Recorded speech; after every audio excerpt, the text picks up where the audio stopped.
Perselingkuhan bukan sekadar pengkhianatan. Ia adalah racun manis yang perlahan melumpuhkan, membuatmu rela membuang keluarga, harga diri, bahkan masa depan. Arman pernah punya segalanya. Istri setia, anak yang manis, karir yang cemerlang. Namun semua luluh lantak hanya karena seorang perempuan bernama Rani. Dan dari godaan itulah, lahir kisah tentang nafsu yang berubah jadi neraka, cinta yang runtuh jadi kehancuran, dan ambisi yang menyeret ke balik jeruji besi. Sudah beberapa minggu terakhir, Laila merasakan ada yang berbeda pada sikap Arman. Suaminya itu semakin sering pulang larut malam. Setiap kali Laila bertanya, jawabannya selalu singkat dan terkesan dibuat-buat. Kerjaan lagi numpuk. Sayang, kamu ngerti kan? Kata Arman suatu malam, sambil melepas dasinya tergesa. Laila menatap wajah suaminya, mencoba mencari kejujuran di sana. Tapi hampir setiap hari, men. Bahkan hari Sabtu pun kamu lembur. Arman hanya mendesah, lalu berjalan ke kamar mandi tanpa menoleh lagi. Yang lebih mengusik hati Laila adalah ponsel Arman yang kini selalu dijaga ketat. Dulu, suaminya tidak pernah keberatan jika ia menyentuh atau sekadar melihat-lihat ponselnya. Tapi sekarang, ponsel itu seakan menempel erat di genggaman tangan Arman, bahkan dibawa ke kamar mandi. Suatu malam, ketika Arman tertidur pulas, rasa penasaran Laila memuncak. Dengan hati-hati ia meraih ponsel yang tergeletak di meja nakas. Jantungnya berdegup kencang saat layar menyala. Ada sebuah pesan singkat yang baru saja masuk. Dari seseorang yang namanya tidak ia kenal, "Aku kangen, jangan lupa janji besok ya." Laila tertegun. Tangannya gemetar, matanya berkaca-kaca. "Siapa ini, men?" bisiknya lirih, meski tahu suaminya tak mendengar. Keesokan harinya, saat Arman bersiap berangkat kerja, Laila mencoba menahan keresahan itu. Namun, ia tidak bisa lagi berpura-pura tenang. "Men, aku mau tanya," ucapnya hati-hati. Arman menghentikan langkahnya, menoleh sebentar. "Apa?" "Aku lihat pesan di ponsel kamu tadi malam, dari seseorang yang bilang kangen." "Siapa dia?" Raut wajah Arman langsung berubah. Senyumnya lenyap, digantikan ekspresi kaku. Ia menarik napas panjang, lalu berkata dengan nada tinggi, "Kamu lihat-lihat ponselku tanpa izin." Laila terdiam, tersentak dengan reaksi itu. Aku khawatir. Men, kamu makin sering pulang malam, dan alasanmu selalu pekerjaan. Tapi ternyata ada pesan begitu. Kamu bisa jelaskan?" Suasana hening. Arman mengusap wajahnya, seakan mencari alasan yang bisa meyakinkan. "Itu cuma teman kerja. Jangan berpikir macam-macam." "Teman kerja?" Laila menatapnya tak percaya. Kalau benar begitu, kenapa harus sembunyi-sembunyi? Ketegangan pun menggantung di udara. Untuk pertama kalinya sejak menikah, Laila merasakan jarak yang begitu jauh di antara mereka. Benih konflik mulai tumbuh, mengusik kehangatan rumah tangga yang dulu terasa damai. Beberapa bulan sebelumnya, saat itu, Arman baru saja dipindahkan ke divisi baru di kantornya. Pekerjaan lebih menuntut, tanggung jawab lebih besar, dan ia pun mendapat seorang sekretaris baru bernama Rani. Pertama kali bertemu, Arman langsung menyadari kalau Rani bukan sekadar perempuan biasa. Rambut hitamnya tergerai rapi, matanya tajam, cara bicaranya tenang tapi penuh percaya diri. Berbeda dengan sekretaris sebelumnya, Rani tampak begitu gesit dan penuh inisiatif. "Pak Arman, ini jadwal rapat minggu depan. Saya sudah siapkan juga draft presentasi untuk Bapak. Kalau ada yang mau direvisi, saya bisa selesaikan malam ini," kata Rani sambil menyodorkan map biru. Arman mengangguk, sedikit terkejut. "Kamu baru seminggu kerja di sini, tapi sudah paham alurnya. Bagus." Rani tersenyum samar. "Saya tipe orang yang tidak suka bekerja setengah hati, Pak." Sejak hari itu, kehadiran Rani menjadi sesuatu yang sulit diabaikan. Ia selalu tahu bagaimana membuat pekerjaan Arman lebih ringan. Menyiapkan data sebelum diminta, memberi ide saat rapat, bahkan sesekali membawa kopi dengan catatan kecil berisi kata-kata penyemangat. Lambat laun, perhatian kecil itu membuat Arman merasa nyaman. Ia seringkali merasa dihargai dengan cara yang tidak lagi ia dapatkan di rumah. Suatu malam, ketika semua karyawan sudah pulang, Arman masih sibuk menatap layar komputer di ruangannya. Rani mengetuk pintu pelan, lalu masuk sambil membawa 2 cangkir kopi. "Bapak belum pulang? Saya pikir kita saja yang masih di sini," ujarnya. Arman menghela napas. "Kerjaan numpuk. Deadline besok pagi. Kalau begitu, kita lembur bareng. Saya bantu, ya?" Arman menatapnya, sempat ragu, tapi akhirnya mengangguk. Malam itu mereka bekerja berdampingan, membicarakan laporan sambil sesekali bercanda ringan. Ada momen-momen kecil ketika tangan mereka hampir bersentuhan, atau ketika tawa mereka terdengar terlalu lepas untuk sekadar rekan kerja. Waktu terus berjalan. Kelekatan mereka semakin sulit disembunyikan. Rani tahu betul kelemahan Arman. Rasa lelah, kebutuhannya akan perhatian, serta kekecewaan kecil yang tak pernah ia ungkapkan kepada Laila. Suatu sore, setelah rapat panjang yang melelahkan, Rani mendekati Arman di parkiran. "Pak, kelihatan capek sekali.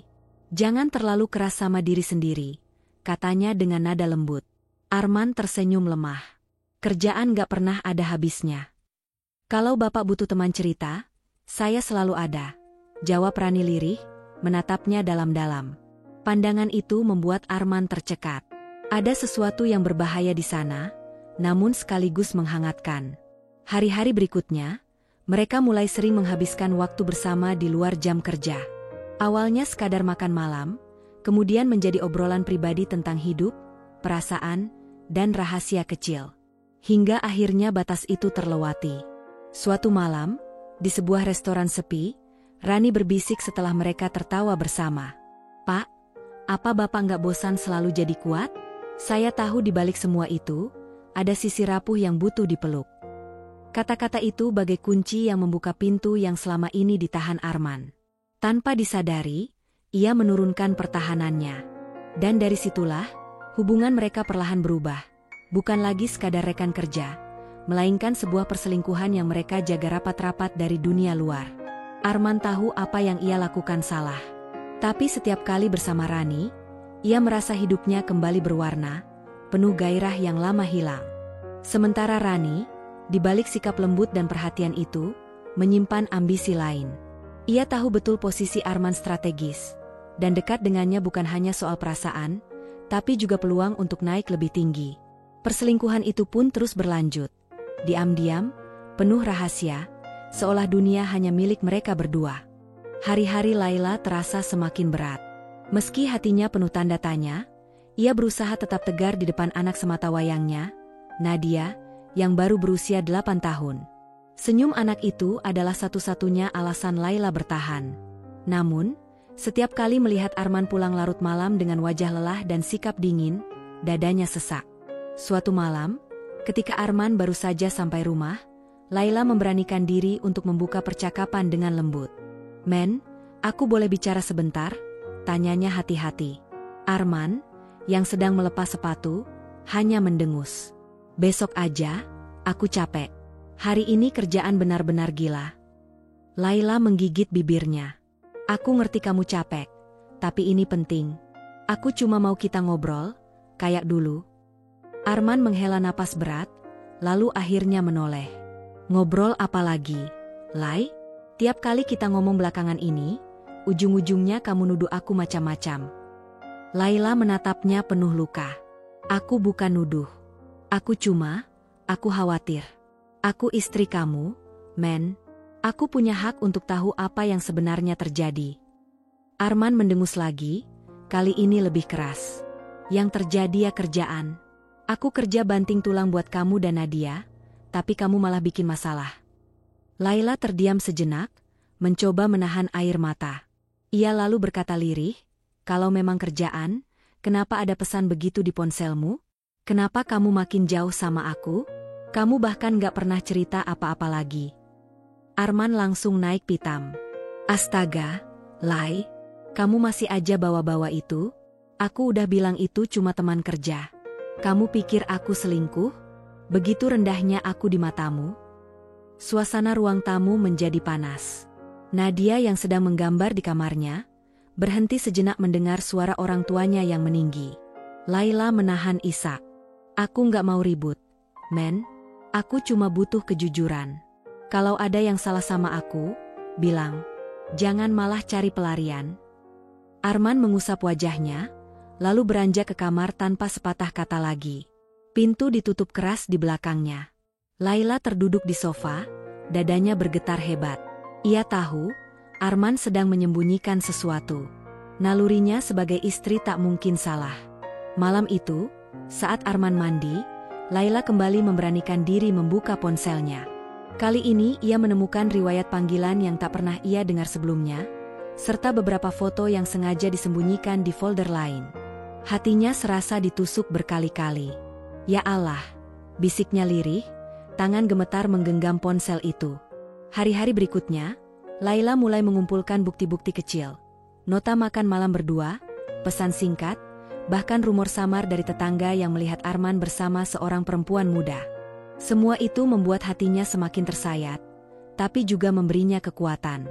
Suatu malam, pertengkaran kembali pecah.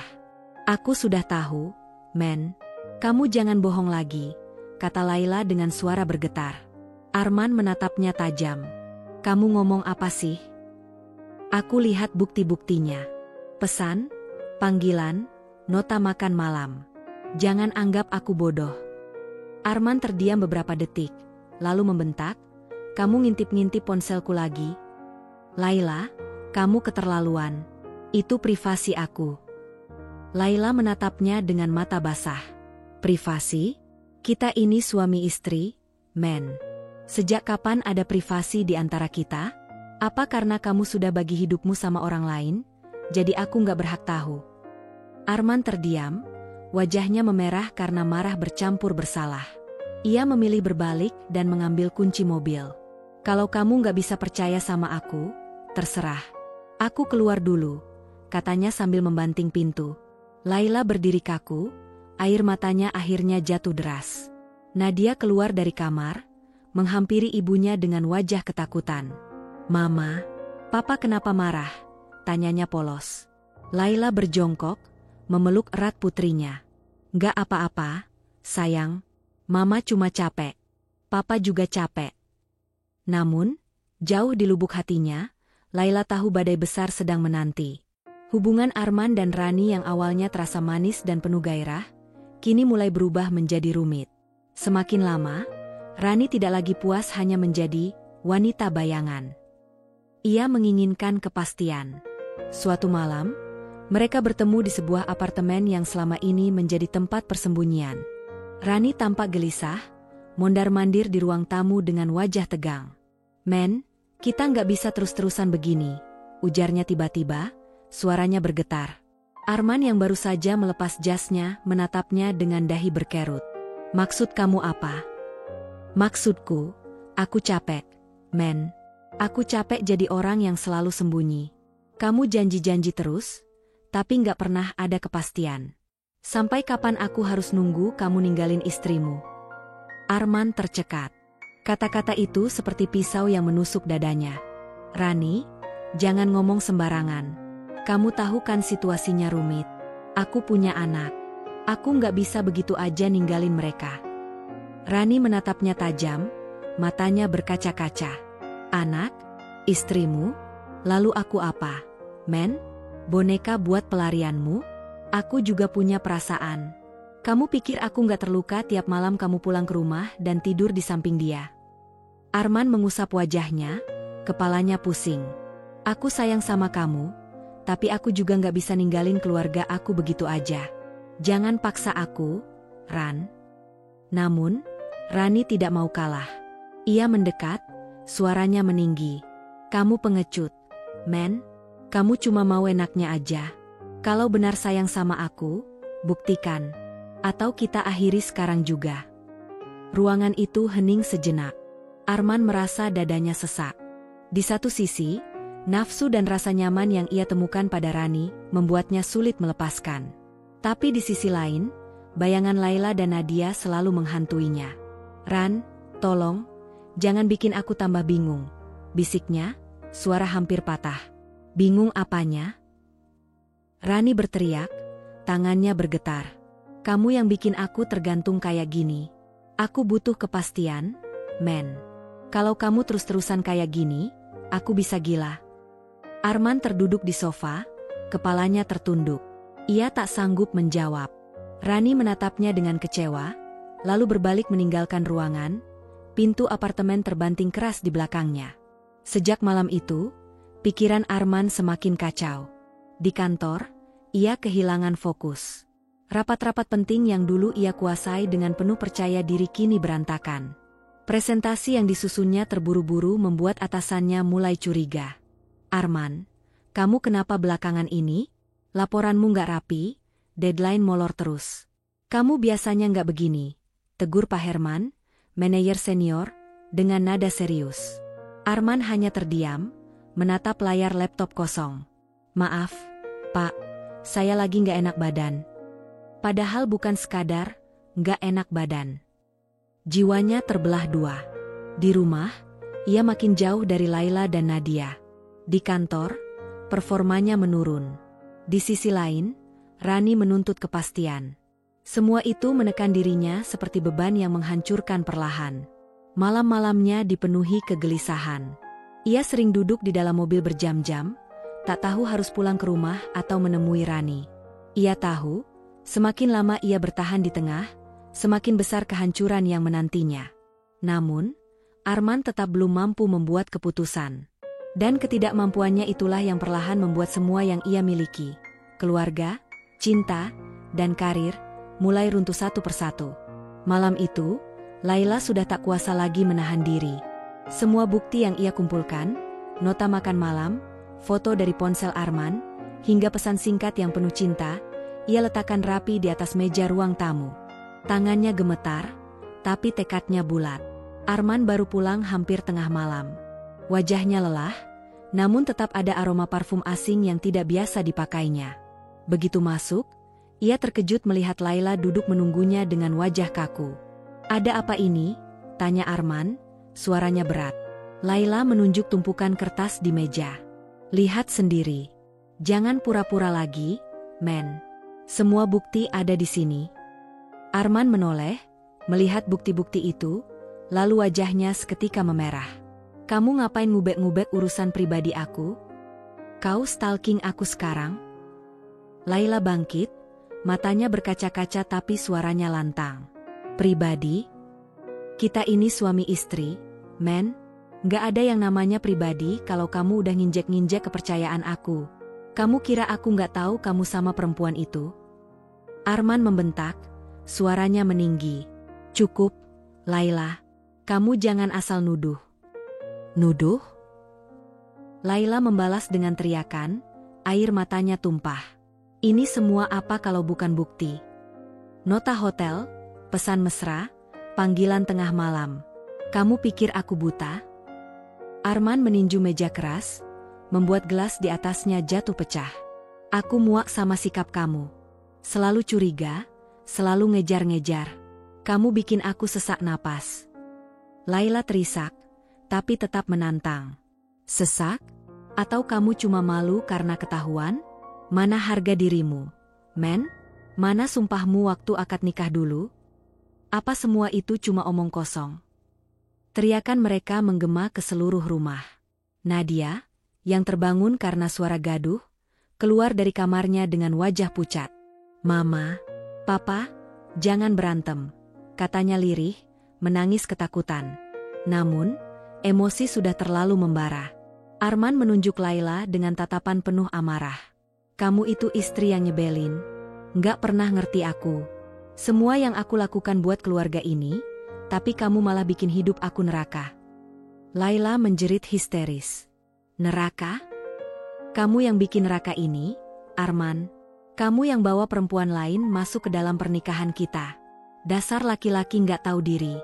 Pengkhianat." Kata-kata itu menghantam Arman. Wajahnya merah padam, tangannya bergetar menahan amarah. Akhirnya, ia meraih jaket dan kunci mobil. "Sudah cukup. Aku nggak tahan lagi di rumah ini. Kalau kamu nggak percaya sama aku, terserah. Aku pergi." "Pergi? Kemana?" Laila berteriak. "Ke pelacur itu? Silakan, pergilah. Aku nggak butuh suami yang najis kayak kamu. Arman menatapnya dengan mata berkilat, lalu berbalik menuju pintu. Nadia berlari kecil, memeluk kakinya sambil menangis. Papa jangan pergi, tolong jangan tinggalin aku. Arman berhenti sejenak, tubuhnya kaku. Air matanya hampir pecah, tapi ia mengatupkan rahang keras-keras. Dengan tangan gemetar, ia melepaskan pelukan Nadia. Maaf, nak, bisiknya singkat, lalu melangkah keluar. Pintu terbanting keras. Suara mesin mobil meraung, lalu menjauh meninggalkan rumah itu dalam sunyi. Laila jatuh tersungkur di lantai, menangis sejadi-jadinya sambil memeluk Nadia yang juga terseduh.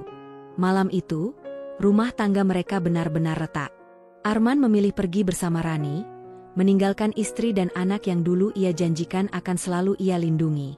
Dan di ruang tamu yang berantakan itu, hanya tersisa tangisan, saksi bisu dari sebuah keluarga yang hancur oleh pengkhianatan. Hari-hari setelah kepergian Arman adalah luka sekaligus titik balik bagi Laila. Air mata masih sering jatuh, namun perlahan ia sadar. Ia harus bangkit, bukan hanya untuk dirinya, tapi juga untuk Nadia. Dengan tekad kuat, Laila menemui pengacara. Saya ingin menggugat cerai, katanya tegas, meski suaranya bergetar. Dan saya akan menuntut hak asuh anak. Nadia harus tetap bersama saya. Pengacara itu mengangguk. Bu Laila tidak sendiri. Dengan bukti yang ada, foto, pesan, dan saksi, kesempatan ibu untuk menang besar. Kita juga bisa menuntut nafkah anak, sesuai hukum. Langkah itu tak mudah. Persidangan demi persidangan membuat Laila lelah, tapi ia berdiri tegak. Setiap kali menatap wajah putrinya, ia mendapatkan kekuatan baru. Sementara itu, kehidupan Arman semakin terpuruk. Skandal perselingkuhannya bocor ke telinga atasannya.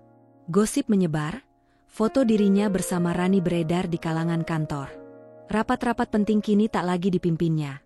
Ia dipanggil ke ruang direksi dan diberhentikan dengan alasan hilang integritas dan kredibilitas. Arman kehilangan pekerjaan. Tabungannya menipis, sementara tuntutan Rani semakin besar. Men, kita nggak bisa terus-terusan di sini, kata Rani suatu malam di apartemen mewah yang baru dibeli Arman. Aku butuh kepastian hidup. Apartemen ini bagus, tapi kita juga perlu uang jalan. Kamu harus cari sumber lain. Arman yang sudah terpojok, akhirnya mengambil jalan gelap. Ia mulai mengutak-atik dana proyek lama yang masih tersisa, memalsukan laporan keuangan, dan mengalirkan sejumlah uang untuk menutup cicilan apartemen Rani. Namun, langkah itu tak bertahan lama. Audit internal menemukan kejanggalan, dan nama Arman langsung terjerat. Polisi datang menjemputnya di apartemen. Nadia menangis melihat berita di televisi, mantan manajer proyek ditahan karena dugaan korupsi. Di kantor polisi, penyidik menatap Arman dingin. Uang ratusan juta yang Bapak gunakan untuk membeli apartemen ini berasal dari dana proyek. Kami punya bukti transfer, kwitansi, dan kesaksian. Arman hanya terdiam, wajahnya pucat.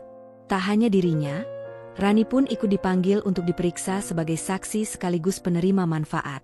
Wajah cantiknya yang dulu penuh percaya diri kini kusut, penuh ketakutan. Aku nggak tahu apa-apa, Pak. Semua Arman yang atur. Aku cuma ikut saja, katanya terbata. Rani mulai goyah. Ambisi yang dulu mendorongnya mendekati Arman kini berubah jadi beban. Ia merasa terjebak dalam skandal yang bisa menghancurkan namanya sendiri. Perlahan, ia menjauh, meninggalkan Arman sendirian menghadapi hukum. Di ruang tahanan, Arman merenung. Hidupnya hancur, karir lenyap, nama tercemar, istri dan anak pergi, kekasih yang dulu ia bela mati-matian kini menjauh. Sementara itu, Laila resmi memenangkan gugatan cerai. Hak asuh Nadia jatuh ke tangannya. Saat hakim mengetuk palu, Laila menutup mata, menahan air mata bahagia bercampur pilu. Mulai hari ini, aku nggak akan lagi jadi korban, bisiknya lirih sambil menggenggam tangan Nadia. Kita akan jalani hidup baru, nak, tanpa kebohongan, tanpa pengkhianatan. Dan di balik jeruji besi, Arman hanya bisa menatap langit dari jendela sempit. Semua yang pernah ia perjuangkan hilang, karena kesalahan yang ia pilih sendiri. Hari-hari di penjara menjadi siksaan panjang bagi Arman. Setiap malam, ia hanya bisa menatap langit dari celah besi, memikirkan semua yang hilang.